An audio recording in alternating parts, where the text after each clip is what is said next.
Well, good afternoon, everyone, and welcome to the North Bay Focus Workshop for the final phase of Plan Bay Area 2050. I'm Jim Sperry, and I represent Solano County on MTC, and I'm proud to kick off this final round of engagement for the draft plan.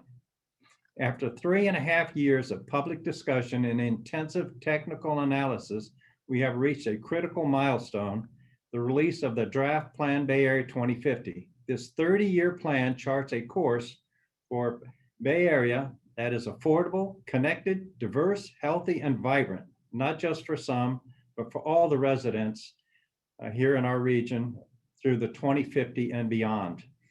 Thank you all for spending the next 90 minutes with us, and as we begin to pivot from planning to implementation. To start things off, I'd like to introduce Napa County Supervisor and the Chair of MTC, Alfredo Pedroza, and hopefully he will join us, Vice President Bella Ramos, who will provide welcoming remarks if we get her connected to this introduction. So with that, Alfredo. Perfect. Thank you, Supervisor and Commissioner Spearing. As you shared, my name is Alfredo Pedroza, and good afternoon, everyone. I would like to welcome you to the Plan Bay Area 2050 digital workshop that's going to focus on the release of the plan, and also to the members of the public. Thank you very much. I was able to quickly glance at the attendees, and I appreciate you all joining and being engaged. We are happy that you're joining us this afternoon for a workshop focused on Marin, Napa, Solano, and Sonoma counties. We appreciate you spending your lunch hour with us as we go over the draft plan Bay Area 2050, answer your questions, and take input on how to implement the plan in the years ahead. And this workshop is one of 4 geographically specific workshops that we held over the past few weeks. Given the ongoing requirement to physically distance, MTC and ABAG is embracing the challenge and doing these workshops digitally with phone access. And while some information presented today will be about the North Bay, we welcome anyone to participate and acknowledge that we've hosted these workshops in other regions to gain input. Today, we'll be presenting Plan Bay Area 2050's draft plan, which includes 35 strategies to improve housing, the economy, transportation, and the natural environment across the Bay Area's 9 counties. Each strategy has been crafted to weather uncertain future conditions, which the pandemic taught us all, and advance equity for all residents. And I just want to underscore the staff dedication that went into crafting these strategies and the commission leadership to refine these strategies as well. Again, thank you for joining us today. And with that, I'm going to ask if Supervisor Ramos has joined us yet.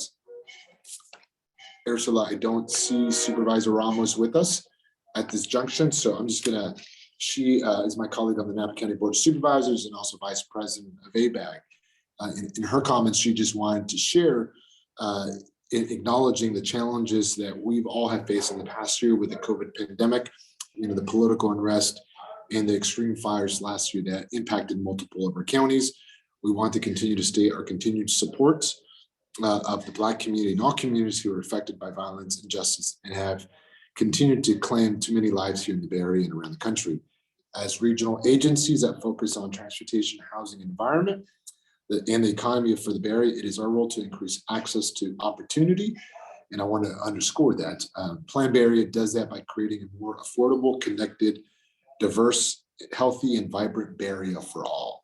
Again, on behalf of MTC and ABAG, I want to thank you for spending this afternoon with that. With that, I will turn it over to MTC and ABAG staff member Dave Vaughton, who will walk us through the workshop and overview of the planning process. Again, I want to thank Commissioner Spearing for joining us today, and also to staff for this public engagement. Dave, take it away. Thank you so much, Chair Pedroza and Commissioner Spearing. I also want to acknowledge that Therese McMillan, the Executive Director of MTC and ABAG, has joined for today's meeting as well. Welcome to everyone joining virtually today. As the Commissioner mentioned, I'm Dave Vaughton.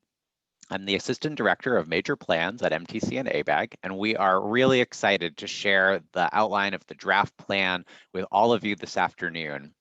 The draft plan lays out a blueprint for a better Bay Area for the residents of today and tomorrow. So I'm going to walk through the overview now of today's workshop. First, for those of you who might be new to the regional planning process, we want to get you up to speed. So we're going to answer some basic questions, things like what is Plan Bay Area 2050? And how did we get here?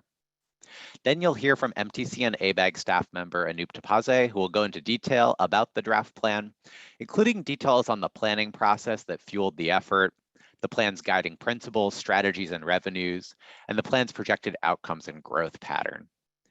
Ursula Vogler of our public engagement team will then lead us through any clarifying questions you might have.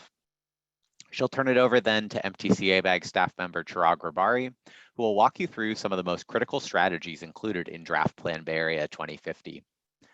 We'll see how public comments improved the strategies, how those strategies will specifically benefit residents of Marin, Napa, Solano, and Sonoma counties, and finally outline the near-term implementation actions that are slated to occur over the next 5 years.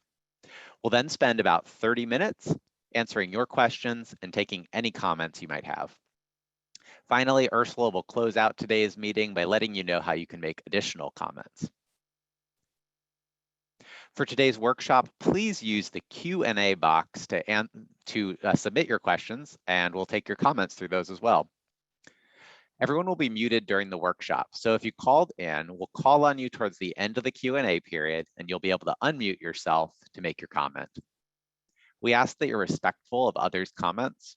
Profanity and culturally insensitive language will not be tolerated at any time. So with that, let's get started. Draft Plan Bay Area 2050 has been under development for over 3 years, with approximately a half dozen rounds of public engagement. Starting with the Horizon Initiative in early 2018, MTC and ABAG acknowledged that the future of our region is highly uncertain. And together with stakeholders and the public, we imagined different potential futures and how we can best respond as a region to global and national trends. COVID-19 and last year's challenges with the pandemic illuminated how essential planning in an uncertain world truly is. We made the strategies from past regional plans more resilient to be prepared for future challenges we'll face as a region. And new strategies have been integrated to advance more equitable outcomes going forward. We involved the public in developing the principles that guided the entire process and honed various strategies we would use to improve the Bay Area's housing, transportation, environment, and economy for all residents. The technical analysis of the strategies in Horizon provided a solid foundation for crafting the first draft of Plan Bay Area 2050, known as the Draft Blueprint, released in late spring 2020. That draft blueprint phase further analyzed that package of 25 strategies. Based on the outputs, we turned to the public for input. This enabled us to expand the set of strategies to 35 in the final blueprint to address some of the challenges featured in the draft. Ultimately, MTC and ABAG approved the final blueprint unanimously this past January and advanced it into the environmental phase. This winter, as we entered our final phase of the long-range planning process, our team has been focused on developing the Draft Plan Bay Area 2050 document, the supplemental reports, the environmental impact report, and the implementation plan, all of which are currently out for public review. Plan Bay Area 2050 has been driven by input received from the public and our partners. Over the past 3 years, we have conducted over 340 public and stakeholder meetings and events using diverse techniques to attract more participants than ever before, targeting youth, non-English speakers, people with low incomes, and people without homes. This engagement yielded over 220,000 comments from over 19,000 planning process participants. It led to revised and new strategies throughout the planning process, as we'll spotlight later on. We value your opinion, and the draft plan is a better product as a result. Today, we'd like to hear your questions and comments about the draft plan and the implementation actions that we propose to take within the next 5 years. So without further ado, I'm going to turn it over to Anoop, who will lead us through the detail of Plan Bay Area 2050 development. Anoop. Thank you, Dave. Good morning, everyone. So Plan Bay Area 2050 is a long-range regional plan, charts the course of the San Francisco Bay Area over the next 30 years. Slated for adoption in fall 2021, it is designed to meet and exceed federal and state requirements and will serve as the regional transportation plan and the sustainable community strategy after adoption. After months of engagement with the public back in 2018, NTC and ABAG approved the plan vision and guiding principles in 2019. That Plan Bay Area 2050 should ensure that the Bay Area is affordable, connected, diverse, healthy, and vibrant for all in 2050. Plan Bay Area 2050 is quite different from past regional plans. For one, it works to connect the dots between 4 critical topic areas: transportation, housing, economic development, and environmental resilience.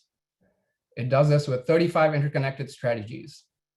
These strategies, public policies, or investments could be implemented on the local, regional, or state level over the next 3 decades. Today's presentation will highlight the strategies that would help us get to the bold vision, and then also discuss some near-term implementation steps over the next few years. So in developing a regional plan that spans 9 counties, 101 cities, and a diverse transportation and land use landscape, the first step to think about is, where do we grow? And also importantly, where do we not grow? So we call the areas where we seek to focus growth geographies in the context of the plan. With a forecasted increase of 1.4 million new households and 1.4 million new jobs, the growth geographies promote sustainable and equitable growth by focusing that growth into communities with higher quality transit options and in what we call high resource areas. These are communities with well-resourced schools, great access to jobs, schools, parks, and more. The map on the right shows the 4 types of growth geographies we consider. The first is priority development areas, which are locally nominated places of new homes and jobs. Second is priority production areas, which are also locally nominated places, but for retaining and expanding industrial jobs. And then third and fourth, we have transit-rich areas and high-resource areas, which are regionally designated in order to reach our climate and equity goals.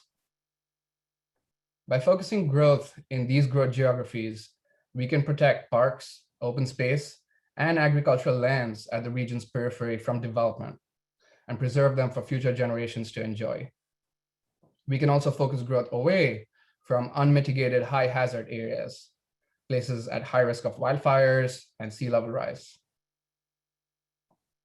Now let's turn to the strategies, which is the core of the plan. While the growth geographies shape where we grow, the strategies guide the question of how we grow, so we can achieve the plan's vision. The draft plan includes 35 strategies nested into 11 themes that you see on the page. We won't delve into each one of the 35 strategies today, but you can learn more by reading the draft plan document on planbayarea.org. I believe that link was also just shared in the chat window. The transportation element of the plan, the first 3 icons on the left of the chart, focuses on maintaining and optimizing the existing system while creating healthy and safe streets for all roadway users and building a $100 billion next generation transit network. The housing element of the plan focuses on the 3 Ps of housing: protection, preservation, and production. Starting first with protection and preserving of existing affordable units, the plan also integrates strategies to spur new housing construction for every income level, while working to create more inclusive communities. In the economy element of the plan, strategies focus on improving economic mobility, which is creating pathways to the middle class, and also shifting the location of jobs to get a better jobs-housing balance within the region. And last but certainly not least is the environment element of the plan, which includes strategies to reduce risks from hazards like earthquakes or sea level rise or wildfires, expand access to parks, recreation facilities, and open space, and very importantly, reduce climate emissions through electrification and transportation demand management. Now let's dig in to see how some of these strategies support each of the 5 guiding principles that make up the vision of the plan that I mentioned earlier. I have 1 page for each of them: affordable, connected, diverse, healthy, and vibrant. Let's start with affordability. How do strategies in the plan make the Bay Area more affordable? First, they look to reduce the region's extreme cost of living by enabling over 1 million homes near public transit. Some of the strategies that enable this are allowing a greater mix, that is different types of housing and densities in these growth geographies that I mentioned earlier. Also, strategies encourage transforming aging malls and office parks into neighborhoods. Second, strategies also produce and preserve the much needed affordable housing in this region through public, nonprofit, and private sector action. Some of these strategies include preserving existing housing, but also building adequate affordable housing to ensure we have homes for all. And finally, we also integrate affordable housing into all major housing projects. Third, it's not just housing, but also transportation affordability. So strategies look to provide robust discounts for low-income residents, both for tolls and transit fares. And so we have a strategy that reforms the regional transit fare policy and also implements tolling, but provides means-based tolls to low-income residents. Turning now to transportation. How do strategies make the Bay Area more connected? First, strategies look to create a world-class public transportation system, emphasizing maintenance and ridership as critical twin goals. So we look to operate and maintain an existing system, but also enhance frequency, capacity, and reliability on our local transit, which includes bus and light rail, and also expand and modernize the regional rail network. Second, given our the disintegration of transit fares across the region, our strategies look to standardize transit fares and advance seamless mobility through schedule coordination. So this includes a strategy to reform the fare policy and also enable a seamless mobility experience through trip planning and trip payments. Finally, we are looking to help permanently reduce traffic congestion through a proven approach of pricing select freeway corridors. And so we do this by implementing a per mile tolling on congested freeways where there are transit alternatives. And also our freeways have an express lane network. We are looking to build an integrated regional express lane network throughout the region, along with express buses that can utilize these express lanes. Our third guiding principle is diverse. We all value our region's diverse communities and culture, but how can the strategies work to preserve and promote diversity going forward? First, we emphasize protecting renters from being displaced to the region's periphery and beyond. So we are strengthening renter protections beyond what state legislation has, preserving existing affordable housing, and we are also encouraging community-led transportation enhancements that work for the community rather than lead to more gentrification and displacement. Second, we want our strategies to tackle racial inequities by enabling more housing in historically exclusionary places. And so when I refer to high resource areas earlier in the document, many of these have been historically exclusionary in the past. So how do we allow a greater mix of housing types and densities in such areas and build more affordable housing? Third, we want our strategies to reduce income inequality. And we do this through new universal basic income programs and also rental and mortgage assistance programs.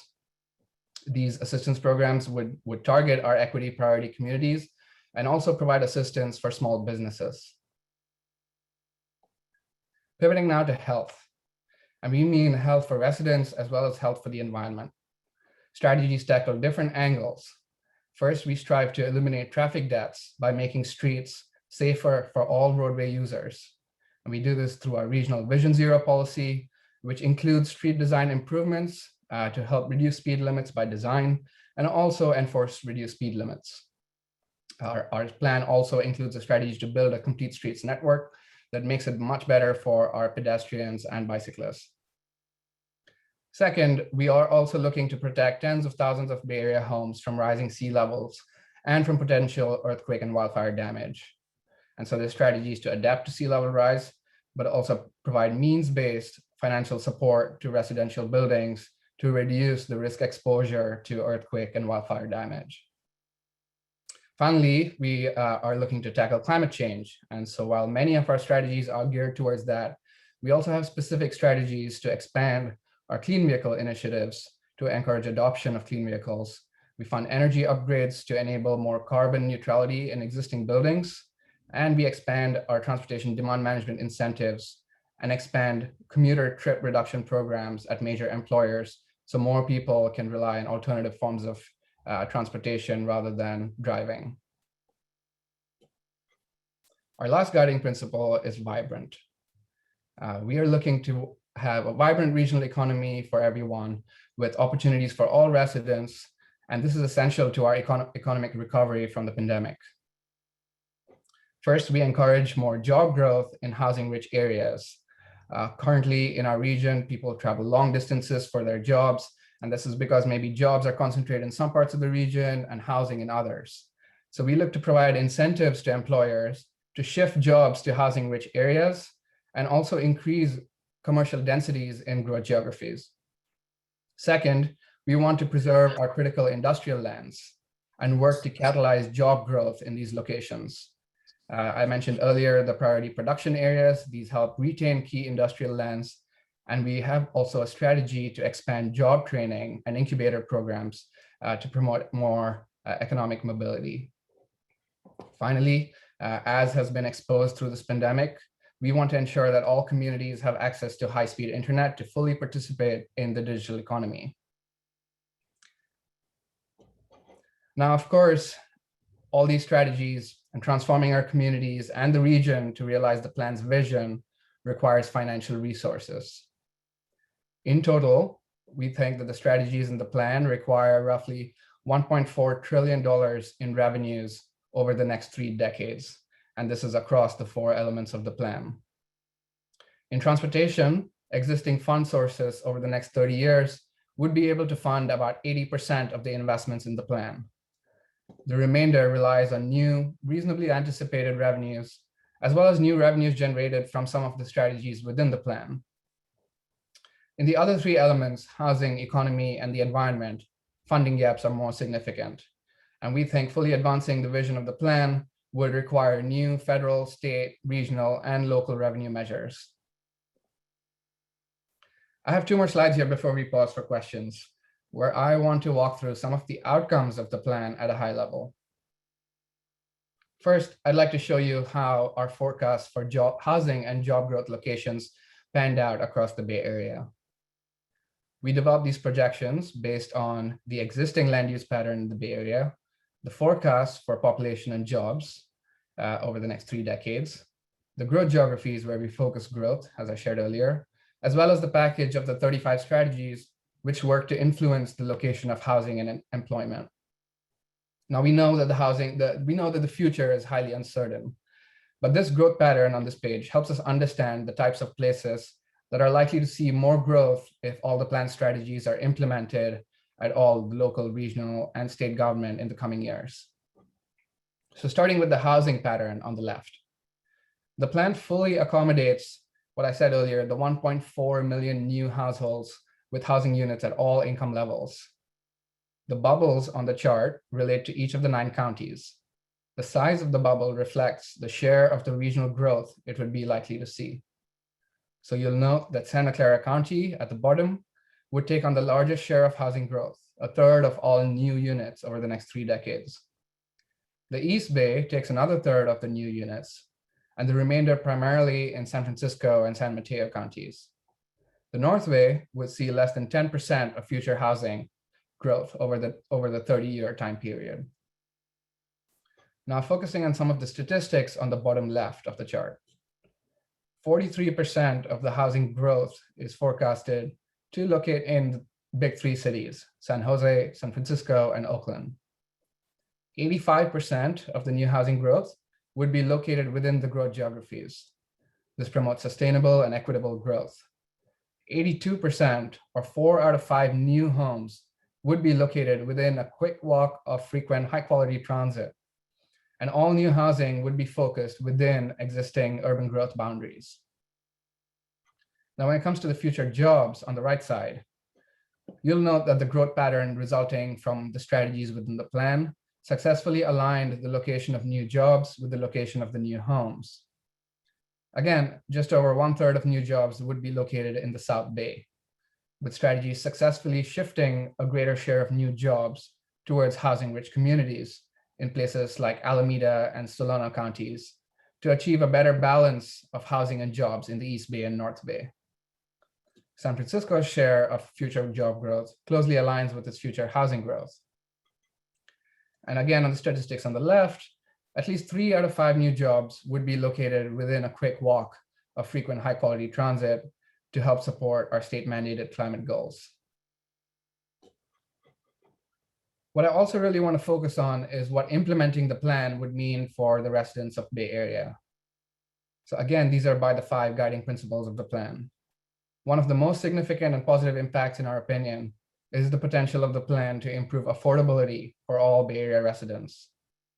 In 2015, the average household spent 58% of their annual income on housing and transportation, well above the national average.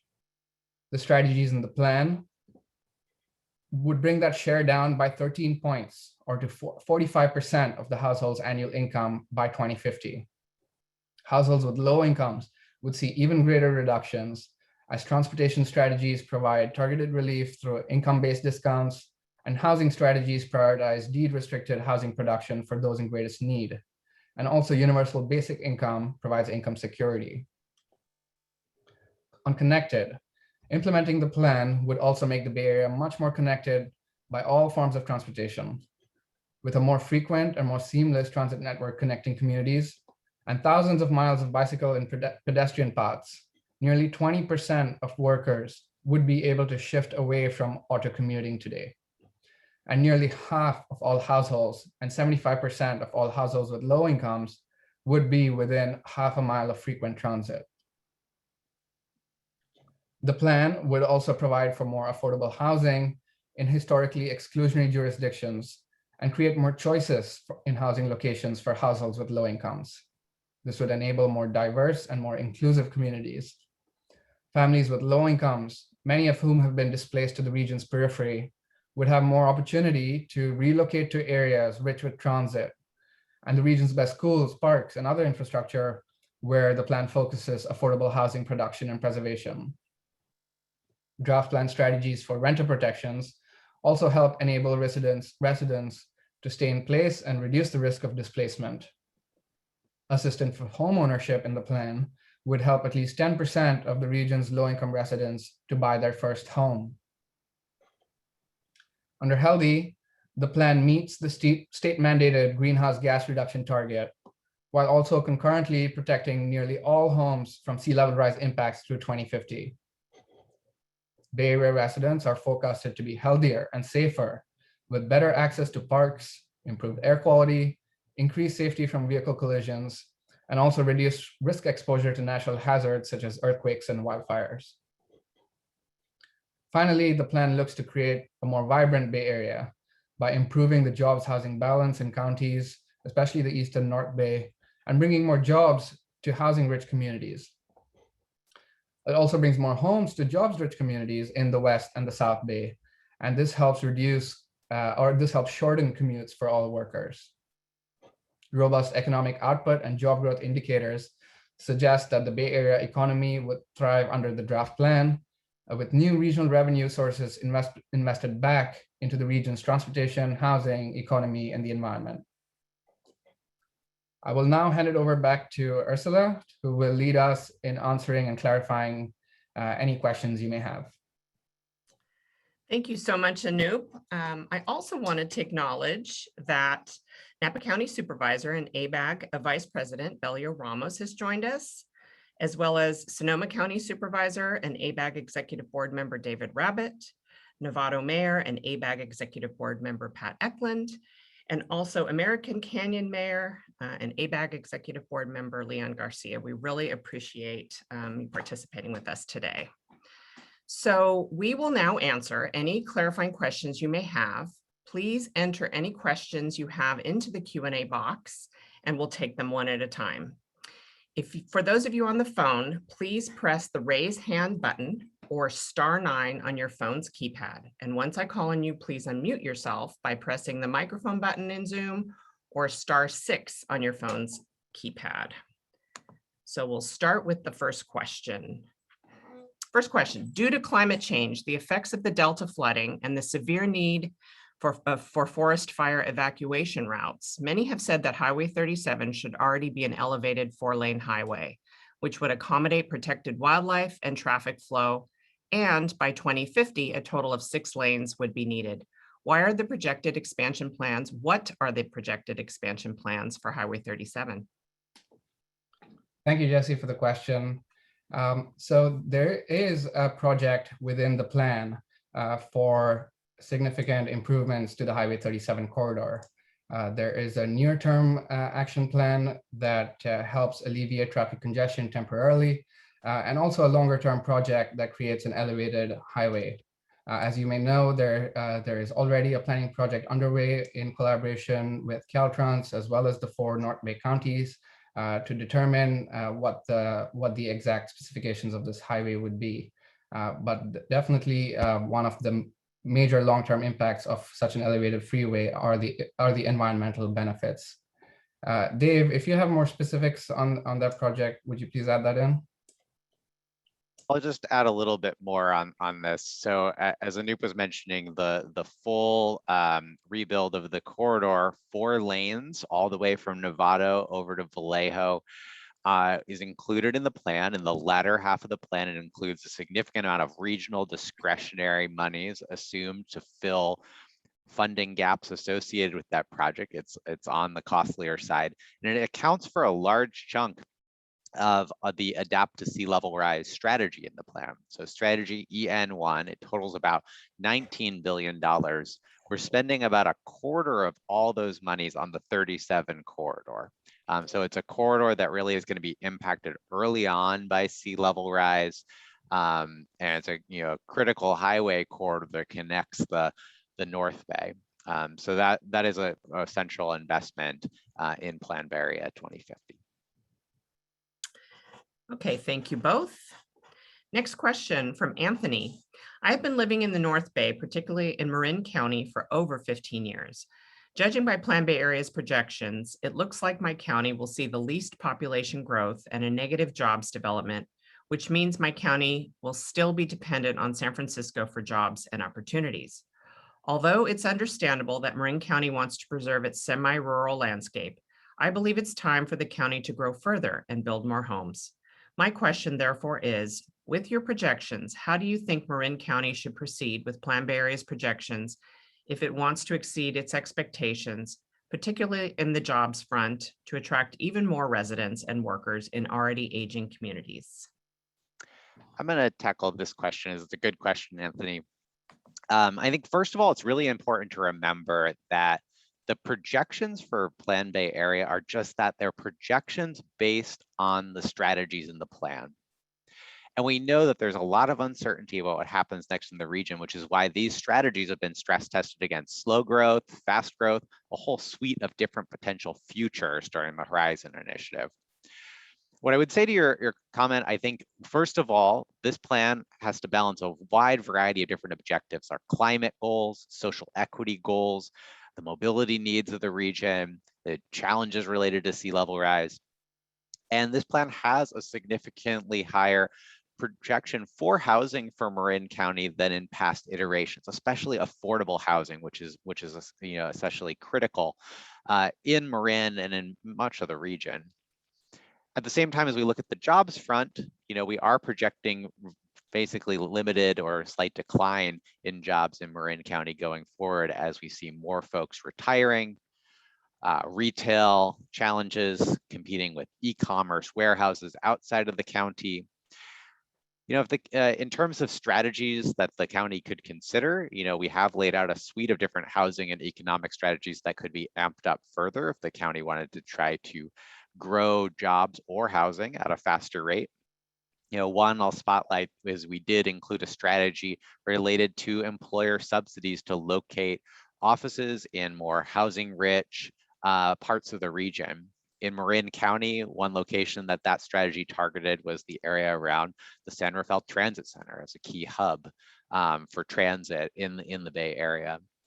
But there's certainly a lot of ways that the county and the cities within it could take a look at the strategies and consider leaning into some of them, which would lead to, perhaps a faster rate of growth. Thank you, Dave. Next question from Melanie. What third-party standards and verification methods are being used to ensure confidence in green, healthy, equitable, and resilient building and operations? Please reach out if the U.S. Green Building Council can be of assistance. Thanks for the question, Melanie. In the strategy to provide assistance for retrofitting residential buildings, the idea is to bring them to more current code and as well as make them more energy efficient to decrease the carbon emissions. I believe in terms of thinking about what the standards might be and working with other organizations, this is tackled in our implementation plan, Dave or Chirag will be presenting on this in the second half of the session. Thank you, Anup.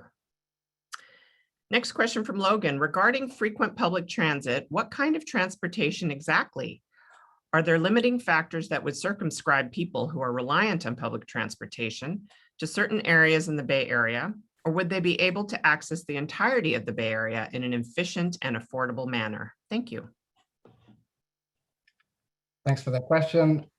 So in the near term, we do focus on, the plan does focus on improving the reliability and the frequency of the existing transit network through low-cost transit projects. And so this focuses on buses and light rail lines. But in the longer term, there are also projects to expand the regional rail network, and also it includes a Transbay rail crossing, because the growth geographies are more focused along the inner bay, in the inner bay of the region surrounding the bay, and therefore there's more transit improvements required to support these growth geographies. Thank you, Anup. I'll also add that the other strategies I mentioned, the fare reform policy, as well as the seamless transit policy, are designed to make our existing transit network, as well as any new projects that come online, serve people better in a more efficient manner. So the transit system is more integrated and people are less penalized for transfers between systems. Okay, thank you. Next question from Sally. In order to reduce GHG emissions to net zero, it is necessary to reduce vehicle miles traveled. What is the annual rate of reduction needed in order to reach carbon neutrality? Thanks, Sally. While I'm not sure what the annual rate of reduction would be needed for carbon neutrality, the goal of the plan, which is state mandated, is to decrease emissions on a per capita basis, transportation emissions, by 19% by the year 2035. And this is what the plan strategies seek for. I believe currently our plan projects that carbon emissions would be decreased on a per capita basis by 21%. And I can add a little bit to that. So as Anup mentioned, I believe it's 22% per capita reduction from cars and light duty trucks by the year 2035. But that doesn't include all of the fleet efficiency gains and all the benefits from federal and state action on electric vehicles. If we combine all of that, Plan Bay Area puts us on a trajectory to roughly halve per capita emissions over the next 15 years. So that's a major step towards reducing the carbon footprint from transportation in the Bay Area, if we can have that. So it is really a combination both of reducing VMT per capita, which this plan does, and investing in clean vehicles and clean fuels, so we reduce the carbon intensity of vehicles that are still traversing the roads. So as we look to 2050, we recognize some people will still be driving, but we've managed to shift roughly 20% of folks commuting out of their cars and into other forms of transportation. And through this combination of making the fleet cleaner and shifting folks to different modes of transportation, we're able to bring down the environmental impacts associated with the transportation sector. The other thing I'll mention is the plan for the first time includes strategies to reduce the greenhouse gas emissions from non-transportation sources. And in the environment element, there are specific strategies to make buildings more efficient or retrofit residential and commercial structures, which helps to bring down our carbon footprint in that sector as well. Thank you both. Those are all the questions we have. We will have another Q&A session at the end of the presentation. So keep entering your questions in the Q&A box. So now I'll turn it over to my colleague, Chirag Rabari, who will review the strategies in the draft plan. Chirag? Thank you, Ursula, and good afternoon, everybody. So let's walk through some of the most critical strategies included in the draft plan. There are 5 areas I would like to focus on for North Bay counties. For each of these areas, I'll share some of the common themes we heard in feedback from the public and how this feedback shaped the plan strategies, how those strategies might benefit residents, and finally, some near-term implementation actions slated for the next 5 years. First, affordable housing. Throughout the engagement during the plan, we heard the public's strong desire for more affordable housing. Comments such as, let's actually have housing-rich communities by building a lot more housing. Disincentivize corporate and individual landlords and incentivize first-time homebuyers to transition rental housing to homeownership. Increase funding for the preservation of existing affordable housing. And build more denser housing, affordable or not, to increase housing supply and help lower prices. Plan strategies informed by this feedback include preservation of existing affordable housing by acquiring homes currently affordable to low middle-income residents for preservation as deed-restricted affordable housing. The scope of this strategy was dramatically expanded over the course of the planning cycle. A strategy to build adequate affordable housing to ensure homes for all, filling the existing gap in housing for the unhoused community and meeting the needs of all households with low incomes. And the plan also proposes to integrate affordable housing into all major housing projects, requiring a baseline of 10 to 20% of new market rate housing developments of 5 units or more. Other strategies that would help are targeted rental and mortgage assistance in equity priority communities, and accelerating the reuse of public and community-owned land for mixed income housing. In the North Bay, these strategies would help create new permanently affordable housing opportunities for lower income Bay Area residents in communities throughout the North Bay, with a particular emphasis on high resource and transit-rich areas. It would transform public lands such as underutilized smart and capital corridor station parking lots into mixed income affordable housing developments. To implement these strategies, MTC and ABAG would seek new revenues for affordable housing preservation and production and explore better coordination of existing funding streams. Would launch pilot programs through the Bay Area Housing Finance Authority, including a regional affordable housing application platform and an affordable housing pipeline database. And we would seek to partner with local jurisdictions in the North Bay and other stakeholders to develop and roll out a regional homelessness prevention system. Optimizing transit was a second major topic on people's minds. We heard from the public that we need to implement the seamless Bay Area strategy, getting a true Metropolitan Transit Authority that can control routes through the whole region. Provide high frequency, clean transit in all dense areas so people don't see a need to drive. Regional fare coordination with one regional tariff and branding. Having 24 agencies with different policies, fares, schedules is nuts. And we need to increase the reliability and convenience of public transit.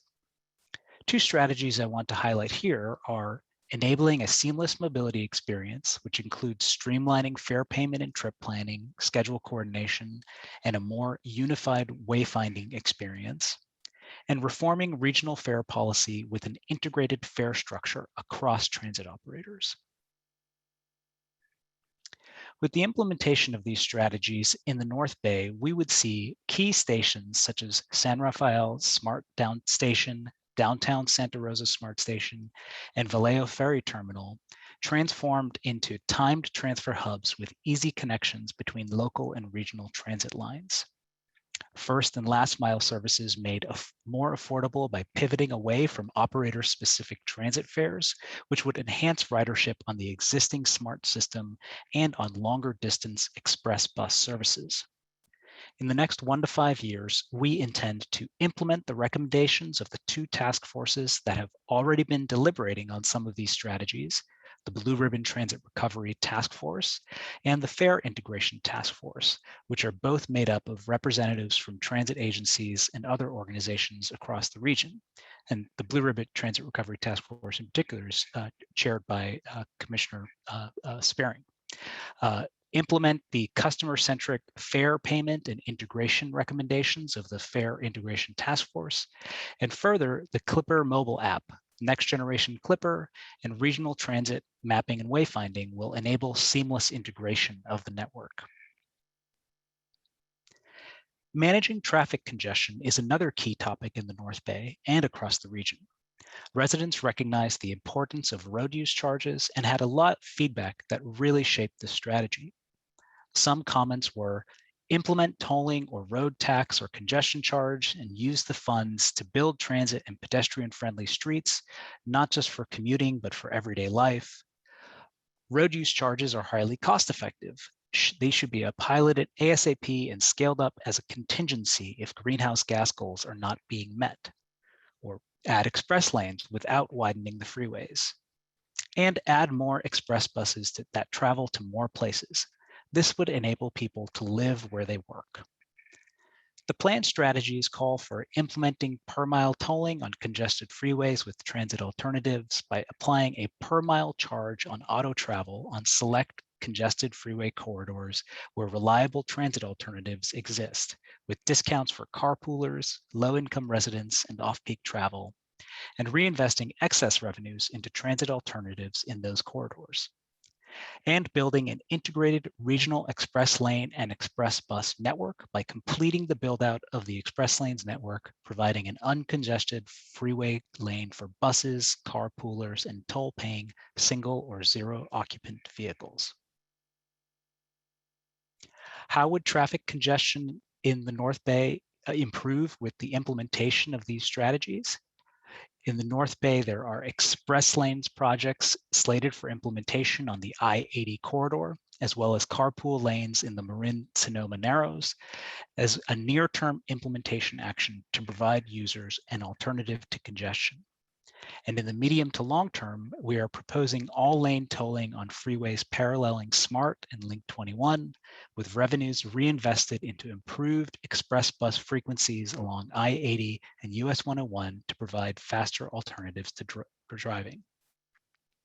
Near-term implementation actions may include advocating for changes to state law and federal regulations to allow pilot conversions to priced facilities, identifying additional high-performing express bus corridors in partnership with counties and transit operators, and identifying strategies to equitably advance roadway pricing through a study and pilots that involve deep engagement with key partners, stakeholders, and the public. The fourth topic I would like to focus on is improving climate resilience. We heard a lot of desire to have laws and regulations in place where there is no new development in areas that will be affected by rising seas, removing developed buildings from low-lying areas, changing building codes to be off the grid because of fires, and addressing wildfire risk and smoke harm in the region. The planned strategies reflect this feedback. The Adapting to Sea Level Rise strategy protects shoreline communities affected by sea level rise, prioritizing low-cost, high-benefit solutions and prioritizing vulnerable populations, and providing means-based financial support to retrofit existing residential buildings for energy, water, seismic, and fire through building ordinances and incentives that will bring existing buildings up to higher seismic, wildfire, water, and energy standards. In the North Bay, these strategies would protect frontline communities needing critical protections from sea level rise by 2050, including the shorelines of San Rafael, Corte Madera, Vallejo, and more. Fund marshland restoration projects and elevation of infrastructure along the SR37 corridor to expand natural habitat while supporting climate resilience goals, and bolster existing home hardening and defensible space programs with new revenue. In the near term, MTC and ABAG will pursue actions such as seeking new revenues for the full range of resilience needs, advocating for legislative reforms to clarify roles and responsibilities for sea level rise adaptation, planning, funding, and implementation, and compiling detailed assessments for seismic, wildfire, water, and energy needs, which would explore financial needs, key relevant initiatives, best practices, key stakeholders, and workforce and technology needs, among other areas. The final topic I want to highlight is reducing emissions. While a lot of the previous comments and strategies I went over will have the effect of reducing emissions, we heard a number of additional comments on how we can go further to support this critical goal. Comments such as electrify everything, make sure low-income families have access to electric vehicles, encourage emerging modes and technologies to be shared and clean, increase the availability of electric charging stations, and encourage telecommuting where possible to help manage congestion, the primary cause of emissions. Based on this feedback, we significantly expanded the scope of these strategies over the course of the planning process. They call for expanding the commute trip reduction programs at major employers, which includes setting a sustainable commute target for employers as major employers as a part of an expanded Bay Area commuter benefits program, with employers responsible for funding incentives and disincentives to shift auto commuters to any combination of telecommuting, transit, walking, and/or bicycling. Expanding clean vehicle initiatives by incentivizing adoption of clean vehicles, including more fuel-efficient vehicles, providing electric vehicle subsidies based on income level and charging infrastructure. And finally, expanding transportation demand management initiatives, such as van pools, bike share, and car share, and parking fees to discourage solo driving.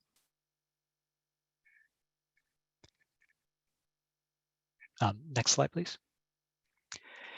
Implementation of the planned strategies could result in significant expansion of successful electric vehicle programs, such as Sonoma's Clean Power EV subsidy and charger programs more broadly throughout the North Bay. In the near term, we will seek legislative authority to expand existing Bay Area commuter benefits program in partnership with the Bay Area Air Quality Management District. We will seek new revenues for climate, travel demand management, and electrification needs. And we'll restructure MTC's Climate Initiatives program, as well as our operational transit demand management programs to ensure they can effectively scale over the next 5 years. While we didn't have time today to delve into every one of the 35 strategies and 70 or so implementation actions, I hope that our overview of some of the plan's signature strategies and how they might improve life in the North Bay improved your understanding of the highlights of the plan. I'd encourage everyone to take a look at the full draft plan document to learn more about the remaining strategies and implementation actions needed to get us on a path towards a better future. We'll now open it back up to questions, and I will hand it to Ursula to help facilitate. Ursula? Thank you so much, Chirag. Now we're going to turn to the Q&A box, so please keep typing in your questions. And as a reminder, for those of you on the phone, please press the raise hand button or *9 on your phone's keypad. And once I call on you, you can unmute yourself by pressing the microphone button in Zoom or *6 on your phone's keypad. So the first question is from Joe. Is shifting increasing truck traffic for goods movement to rail being considered to relieve congestion? Thanks for the question, Joe. While there's not a specific strategy in the plan to do so, there's some key investments in the freight rail network, including around the Port of Oakland and grade separations on various regional rail systems that can help encourage more goods movement to go by rail as opposed to by truck. I would point you to the transportation project list where you can take a look at some of those key goods movement investments if you'd like to learn more. Thank you, Dave. Next question also from Joe. Is restricting incenting truck traffic to non-commute hours being considered to relieve congestion and need to spend money on roadways and prioritize other investments? So that idea was submitted to us as part of our call for transformative projects in 2018 as part of the predecessor Horizon initiative. However, it was not included in the final plan. I will say the final plan or the draft plan reflects a key strategy to place fees on freeways to improve traffic flow. And this can actually have some really great benefits for goods movement. As we all know that trucks get stuck in traffic just like the rest of the cars on the system. Often they're carrying large values of goods around our region. And given that time is money, it's essential that those goods are flowing freely. So with the pricing strategy in the plan, it really enables us to make our freeway network smoother, more reliable, and allow those goods to get from point A to point B in a reasonable amount of time. Thank you, Dave. Next question from Sally. How does the plan assure that gaps in bike networks can be closed? So I'll start off and then I'll turn it over to Chirag. So first, I'll just describe the bike ped strategy in the plan. It builds out a 10,000 mile plus network of protected paths and bike lanes across our region that can allow for journeys by a wide variety of active modes. That proposal, which is something that's featured in over the 30-year course of the plan, does connect to near-term implementation actions in the implementation plan. Maybe Chirag can speak a bit to the efforts ongoing over the next 5 years. Yeah, thank you, Dave. So we do propose a number of implementation actions that are going to help further us along towards this vision of a 10,000 mile bike network. I think one of the most important things that we're doing is that we are looking to complete and implement the first ever regional active transportation plan for the 9-county area. And this active transportation plan will help to guide regional strategy and priorities and delve into more detail as to how we can actually develop that 10,000 mile network and look at some of the funding needed that could actually implement this full network.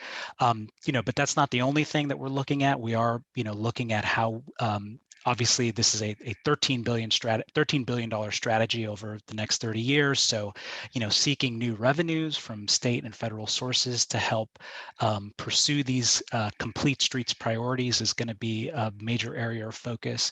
And we do also have a number of existing programs that are working towards advancing these kinds of bike projects. So looking at our active transportation program or our quick build technical assistance program, really trying to further the strategy through those programs. The other thing that I would add though is given the nature of this strategy, partnership is going to be really essential in advancing it. These, building out a 10,000 mile bike lane network is not something that MTC ABAG can do alone.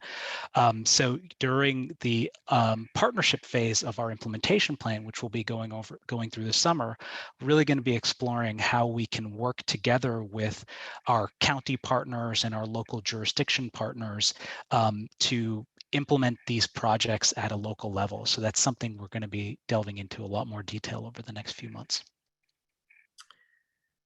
Great, thank you both. Oh, here's another question from Tom. Are there any guarantees in the plan that new priority development areas will actually be transit rich before the new units are built? We have seen several plans that are assuming shorter transit headways at some time in the future.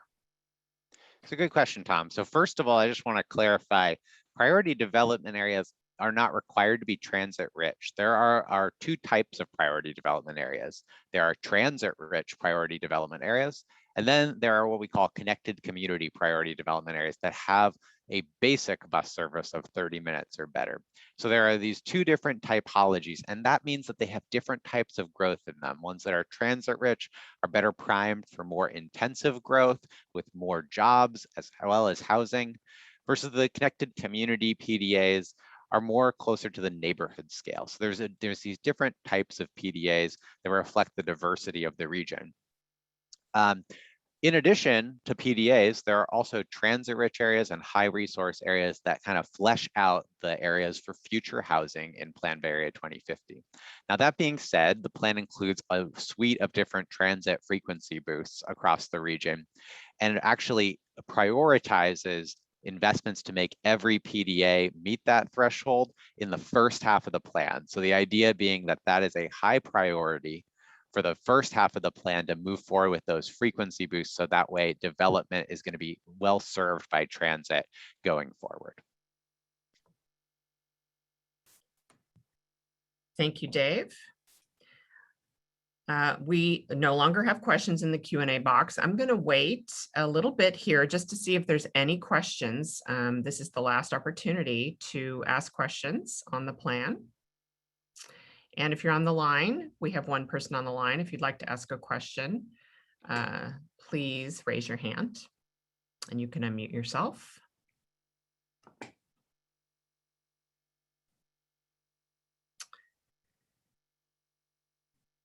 Okay. Last call. All right. Thank you so much for all of your questions and comments.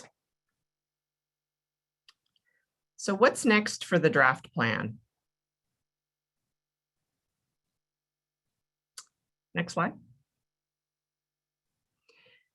We're currently conducting our engagement for the draft plan and the draft environmental impact report. We have one remaining public hearing, which is actually 2 hearings within 1 hearing for the plan and the EIR on July 7th. This event will have a court reporter on hand to take a transcript of the comments. For more information and the link to the public hearing, go to planbayarea.org/learn-more. The link is available in the chat. Next slide. Thank you. So here are the additional ways to comment through the end of the public comment period on July 20th. So you can go to planbayarea.org/learn-more. By email for the plan, the draft plan, info@planbayarea.org. For the draft EIR, please send emails to eircomments@bayareametro.gov. By phone, our comment line is 415-778-2292. By mail, please send them to our 375 Beale address, Suite 800. The address is on the screen. And by fax at 415-536-9800. We are accepting comments through the end of our public comment period, which ends at 5 p.m. on July 20th. This summer, we will report what we heard at a special webinar that we will hold in August. We will integrate any revisions from public input into the final plan. And in October, we will request approval at a joint MTC-ABAG board meeting.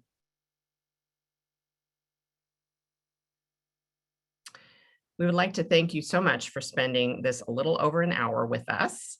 Public engagement is and has been the defining element of Plan Bay Area 2050.